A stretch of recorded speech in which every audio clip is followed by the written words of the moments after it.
1.6 EL with the freshly cut springs. Just gonna give you guys a quick update on how it's running now. As you can see, holy shit, this is so close. I don't know, it's so perfectly cut though that only this side rubs, which is the side that I sit on. Passenger side doesn't rub fairly as much as the driver's side. I guess it's just because there's less weight, and yeah, it looks way better than what it was before.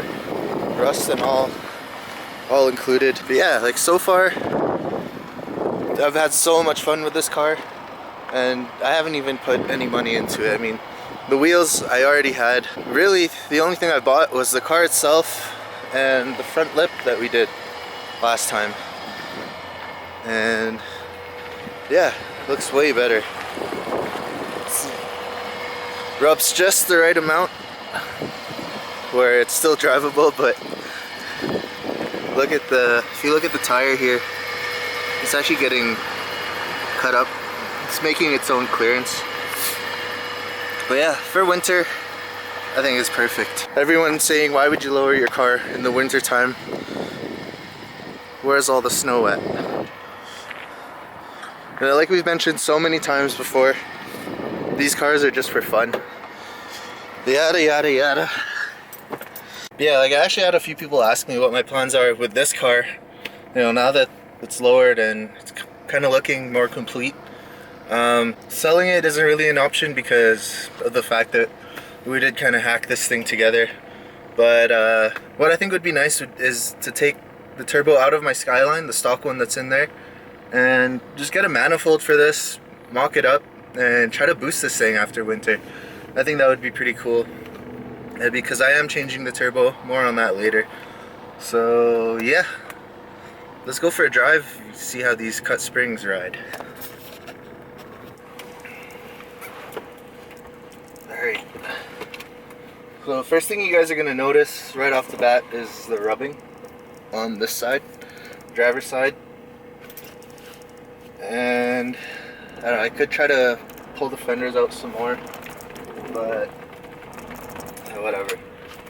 I'll probably just leave it the way it is.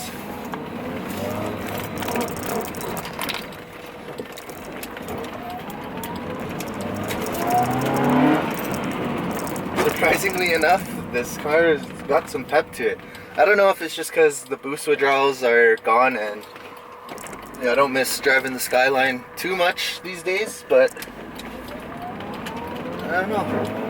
1.6 single overhead cam VTEC, and I rarely even get into VTEC because it just it takes too long to get up there. So, but yeah, I mean, for daily driving, just getting around the city, it's a blast to drive. But yeah, because it is a stock exhaust, like I can rip on this thing like there's no tomorrow, and yeah, I'm not annoying anybody. I'm just, nobody even notices. And update on how the cut springs ride. Like, I don't notice too much of a difference at all from OEM, to be honest. Like, it's a little bit bouncier, but I mean, that's expected when you change the height that the strut operates at. So I didn't cut off too many coils where the car becomes undrivable.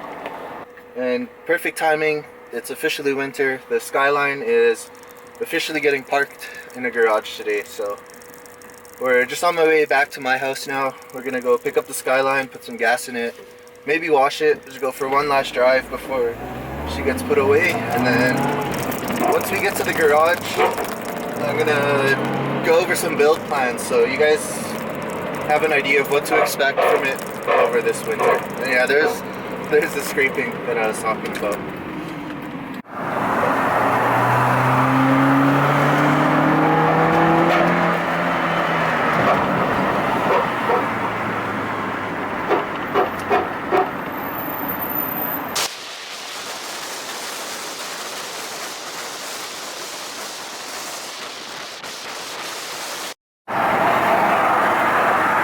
That for fitment. I swear, it always smells like tire in this car now.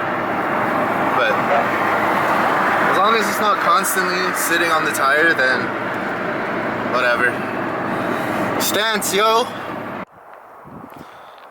Alright, so now we're gonna start the Skyline up and just get it ready to be parked. So I gotta put gas in it. I'm probably gonna wash it one last time because it's filthy. And then yeah, once it's parked, I don't know, I might start actually taking it apart right away. I want to sell the wheels. I'm gonna move the steering wheel into the Acura, and we'll get more on my winter plans for this thing once it's in the garage. But for now, let's just get it started.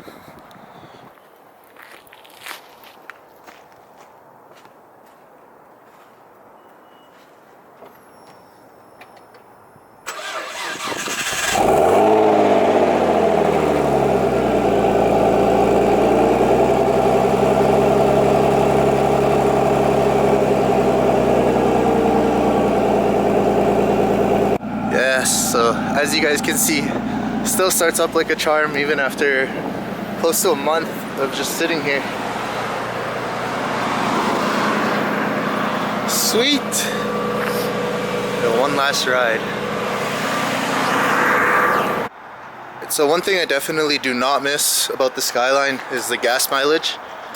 I never really thought about it before, but driving the Acura and getting by on $10 a week has been amazing, really.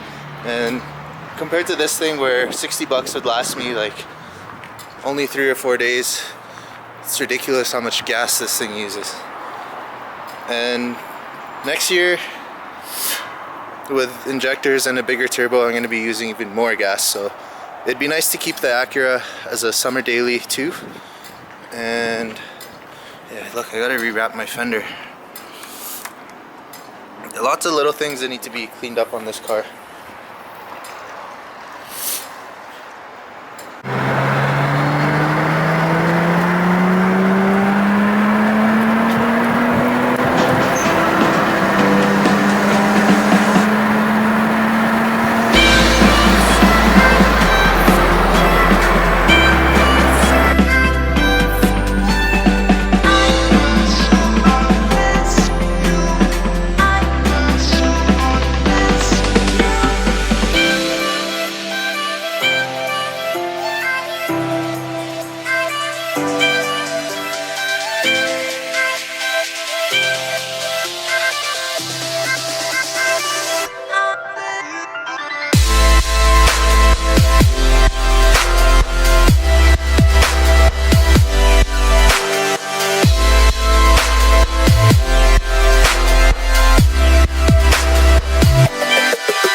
Alright, there it is. Skyline's new home for the next 3 or 4 months. A little bit tight, but it's better than underneath a tree just in front of my house. So I'm parking with Reggie. I don't know if anybody remembers. He was in a couple of my videos on my channel. It's a 180SX with a GT30 76R. Basically full bolt-ons under the hood. I know a lot of people aren't a big fan of the styling, but I am, for one, because this is actually the kit that the car came with from Japan. So pretty interesting that it hasn't really changed much at all. So yeah. Alright, so now for those of you guys that are wondering what I have planned for my car, quick way to answer that is basically this is what I've got planned. So the engine itself is, it's running really strong. I'm not having any issues with it. More so just the little things like coil packs. The MAF sensor is a limitation that eventually I want to get rid of. Basically my main priorities for this winter build is going to be top mount turbo. I've basically decided I want to run a GT30 76R. As far as turbine housing sizes, I'm not 100% sure just yet. Front-facing intake plenum is definitely a must. So then I can get rid of this crossover pipe that, I don't know, just takes up a lot of space. It's ugly. And yeah, they look way better with the front-facing plenum. So intake, turbo, new coil packs like I have been mentioning for who knows how long. And yeah, basically I want to clean it up and put down some power this year. This past summer was really fun because, as most of you guys know, me wrapping the car from what it was before. I'm pretty happy with how it looks on the outside. I might just do like some minor tweaks on the exterior. The wheels are going. No more black and white for next year. So we're gonna change up the wheels next year. Maybe do a little bit more aero. Nothing too crazy. I mean, like the bumper's already pretty aggressive as it is. I don't know if I want to add too much more onto it. Yeah, just do one thing at a time, really. Standalone ECU would be nice, but those are expensive. So we'll see where the budget takes me. Again, this is all dependent on budget. So I'm not gonna.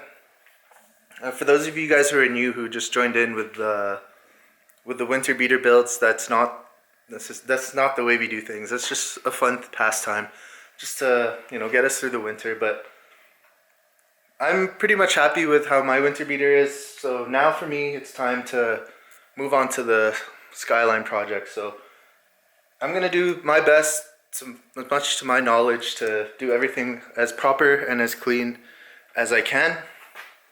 And again, it's gonna be a learning experience. So I take pride in the fact that haven't had to take this to a shop or anything to get too much major work done. I've been lucky enough to do things myself, and that goes in line with the whole budget thing again. So yeah, it's gonna be an exciting winter. Stay tuned. Make sure you subscribe and follow the Skyline build this winter. So yeah, peace.